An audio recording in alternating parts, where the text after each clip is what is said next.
Good morning, everyone.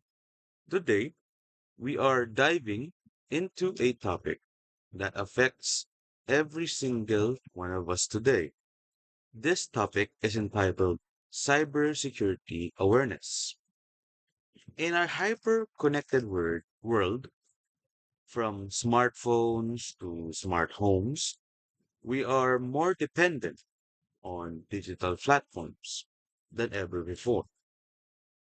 But with that, convenience comes with a collective responsibility to protect our digital lives. Cybersecurity is a practice of safeguarding our digital systems, networks, and data from unauthorized access or damage. It is built on the CIA triad, or also known as confidentiality, integrity, and availability. Now, what is cybercrimes and cyber attacks? First of all, what is cybercrimes? Essentially, these are criminal activities carried out using computers or the internet, in which these are the most common or the 10 common examples of cybercrimes. First is identity theft, which means stealing personal details to commit fraud. Second, financial fraud, which means it's emptying a bank account or stealing credit card info from other people. Third, ransomware, locking digital files until a ransom is paid, means I stole your account, but in order to get your account back, you must pay me first. Four is phishing, deceiving people into revealing sensitive data. Five, malware attacks, which uses viruses or worms to damage systems. Six, social engineering, which means it manipulates people into giving up confidential info about other people. Seven, data breaches, which means large scale theft of sensitive data from different organizations.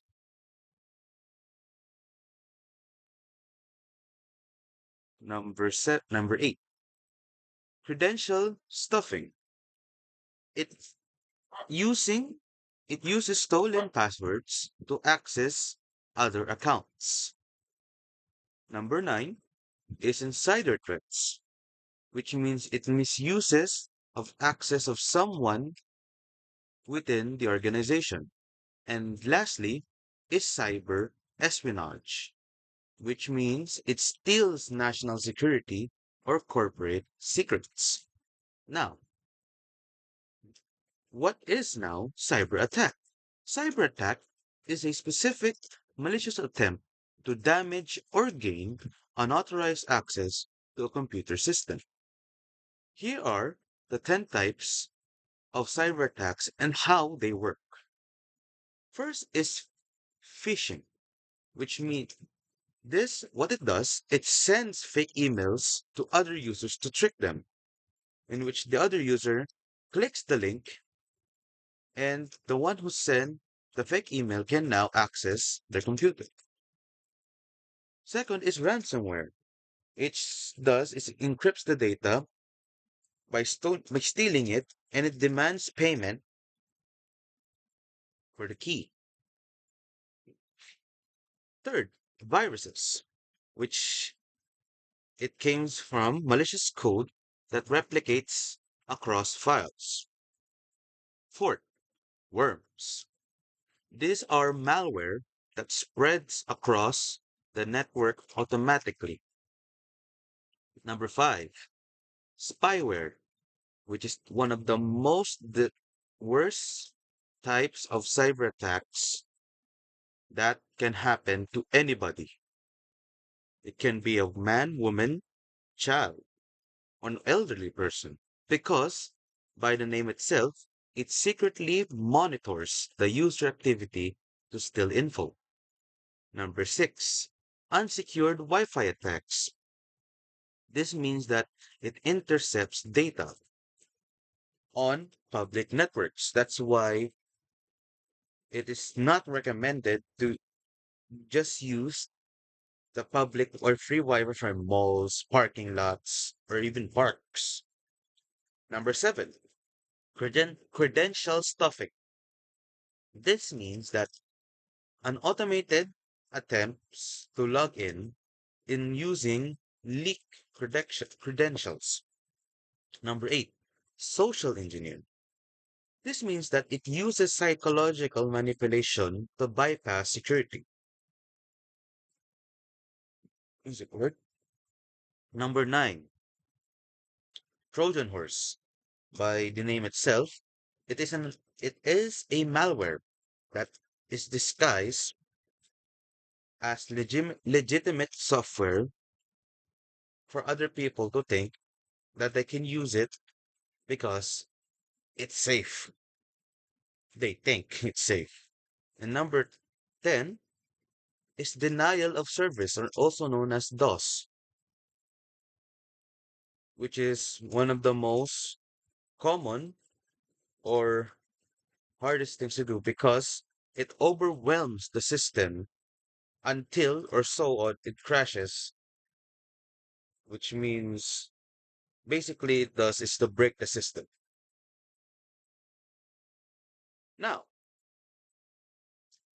for the third question is the future of industry.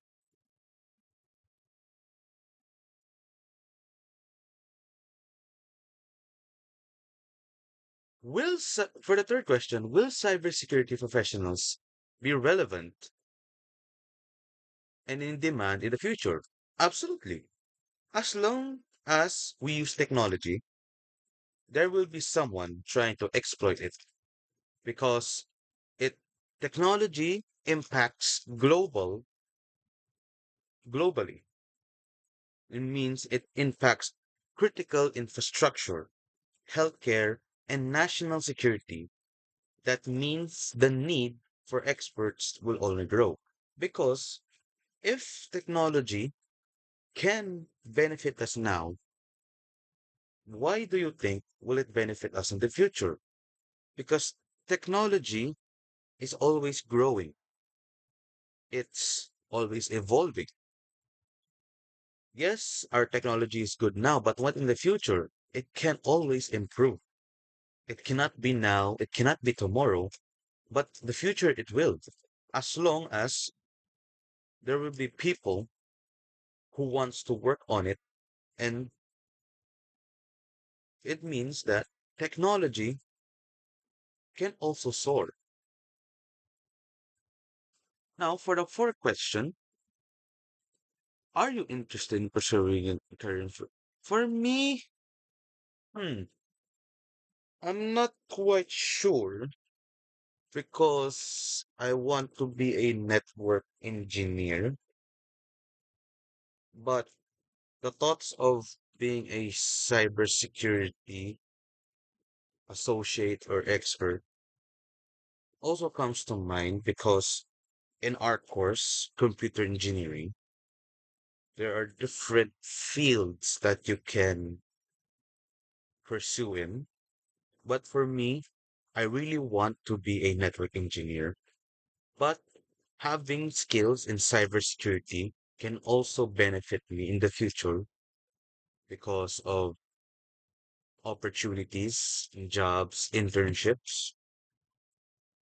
So, yeah, my answer to that question is maybe because I'm still on forward to pursue network engineering. But it is a career that offers a great chance, and like I said, to be a digital guardian because it protects individuals and organizations from devastating personal and financial consequences. So yeah, pursuing cybersecurity, I'll keep that in mind if I suddenly changed my mind since I'm still studying.